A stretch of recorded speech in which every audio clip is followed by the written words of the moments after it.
A pot of water, sitting on top of a metal can pulled from a recycling bin. No camp stove underneath it, no propane canister, no fuel of any kind that was purchased, carried, or stored, just a can. The kind that held baked beans last Tuesday. With a few small holes punched in it and a handful of sticks broken from a branch on the ground nearby, burning inside it with a flame so concentrated, so efficient, and so hot that the water in the pot above it reaches a full rolling boil faster than the same pot on a standard camp stove running on purchased fuel. The can cost nothing, the sticks cost nothing. The knowledge of how to combine them into something that burns hotter and more efficiently than most commercially sold outdoor cooking devices cost nothing either, except nobody told you about it. So until right now, it also cost you every camping trip where you ran out of fuel, every emergency where the gas was gone, every moment you assumed that cooking without purchased equipment was something you simply couldn't do. This is a rocket stove. In its most stripped down, zero-cost form, a tin can rocket stove, buildable in 15 minutes from materials pulled entirely from recycling. It is one of the most thermally efficient small combustion devices ever studied by engineers, and it produces cooking heat from sticks, twigs, and scrap wood with an efficiency that shames the propane camp stove sitting in most people's garage. The principle behind it is not new technology. It is not a recent discovery. It is the application of combustion physics, specifically the physics of how a constrained high draft airflow transforms biomass into intense, directed flame that was formalized in the 1980s by rocket stove pioneer Dr. Larry Winiarski at a Provecho Research Center in Oregon, published in peer-reviewed engineering journals, and has since been deployed in humanitarian cooking projects across more than 50 countries. The physics existed before Winiarski named it. It existed before recorded history. The only genuinely new element is understanding precisely why it works and how to build it deliberately rather than stumbling on it by accident, which is what separates a fire that smokes and struggles from one that burns so cleanly and so hot that the can beneath your pot glows orange within 2 minutes of lighting.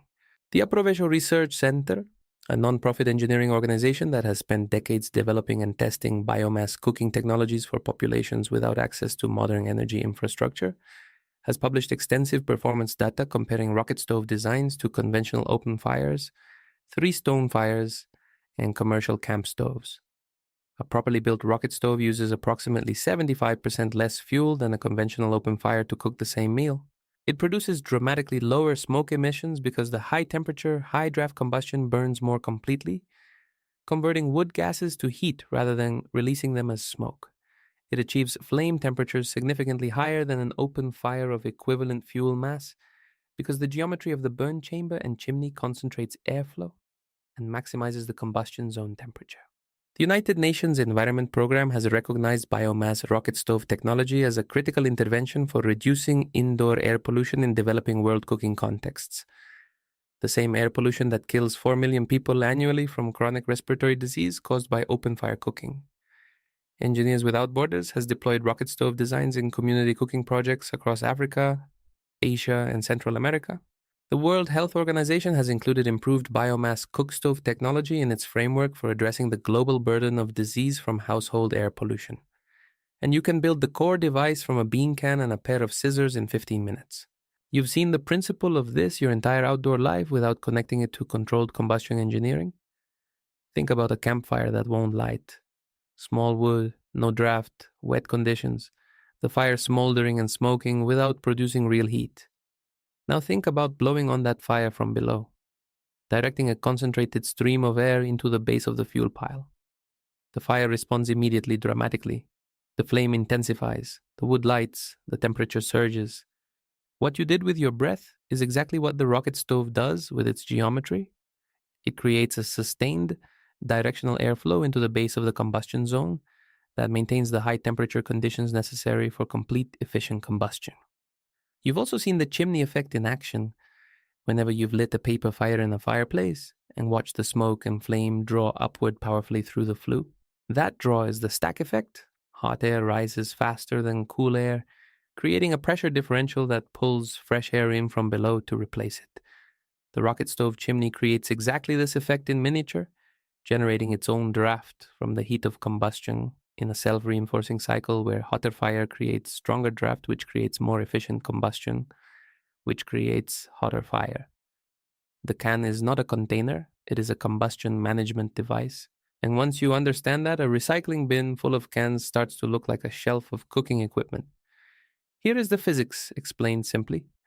Standard open fires and even many camp stoves burn inefficiently because the fuel, the air, and the flame are not precisely managed. Wood partially combusts, releasing gases that leave as smoke rather than burning completely to heat.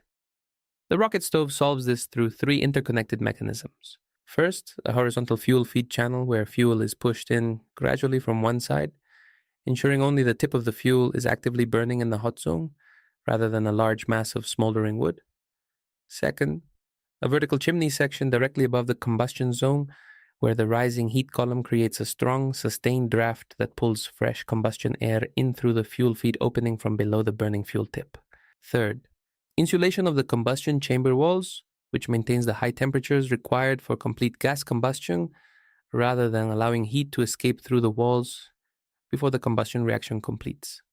Together, these three elements produce a combustion zone that is hotter, more oxygen-rich, and more fuel-efficient than any open fire of comparable fuel mass.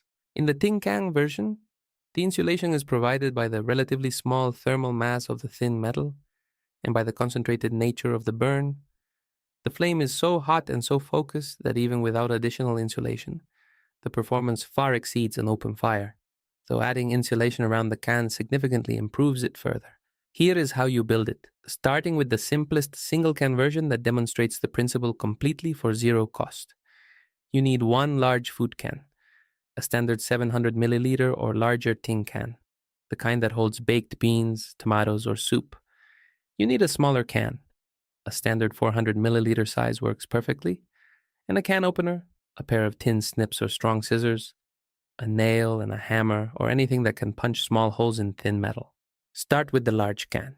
Using your can opener, remove both the top and bottom lids completely, leaving a clean open cylinder. This is your chimney section. Take your smaller can and remove only one end, the tops, leaving the bottom intact. Using tin snips or strong scissors, cut a hole in the side of the small can near the open top, sized to fit the diameter of the large can snugly. This hole is where the chimney attaches to the fuel chamber.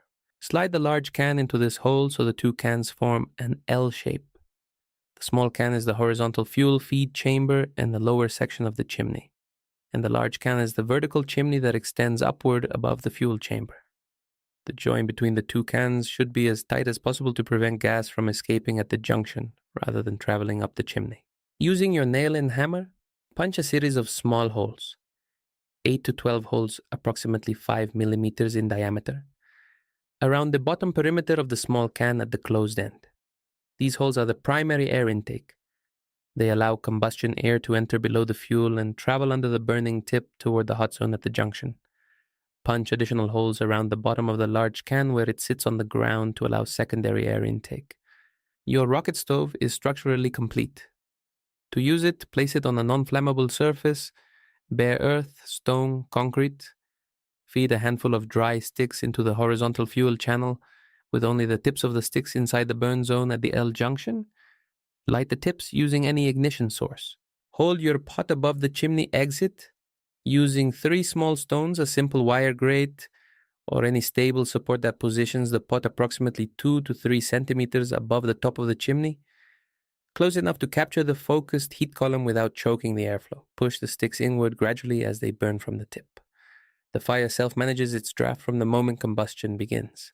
Here is what most people get wrong because the consistent mistakes explain why many people try this, get a disappointing smoky fire, and conclude the method doesn't work, when the problem was entirely in the execution. First mistake, using wet or green wood. The rocket stove's efficiency advantage over an open fire depends on fuel that has low moisture content. Dry sticks, dead twigs, dry small diameter wood. Wet wood requires the fire to evaporate its moisture content before combustion can proceed cleanly, reducing flame temperature, increasing smoke output, and defeating the efficiency advantage of the rocket stove geometry. Collect dry fuel and keep it dry. Second mistake, using fuel sticks that are too large in diameter. The horizontal fuel channel of a tin can rocket stove is sized for sticks of approximately 1 to 2 centimeters in diameter, pencil to thumb thickness. Large pieces of firewood cannot be fed into the channel, do not burn efficiently in the small combustion zone, and produce a lower temperature, smokier fire than thin, dry sticks of the same wood species. The rocket stove is a precision device that rewards matching fuel size to the design. Third mistake, placing the pot directly on the chimney exit and blocking the airflow. If the pot covers the entire chimney opening, it chokes the draft and the fire suffocates within minutes, producing smoke and declining temperatures. The pot must sit above the chimney with a gap. The three-stone support system works precisely because it positions the pot with the right clearance to allow exhaust gases to escape while capturing the maximum heat from the rising flame column. 2 to 3 centimeters of clearance is the functional range. Fourth mistake, building the stove on a surface that draws heat away from the combustion chamber. A concrete or stone surface conducts heat away from the base of the stove, cooling the combustion zone and reducing efficiency. Elevating the stove on a few bricks or placing it on dry earth improves performance significantly by reducing conductive heat loss from the bottom. Fifth mistake, not adding any insulation around the small combustion can for extended use. The thin metal of a food can conducts heat away from the combustion zone quickly, limiting the peak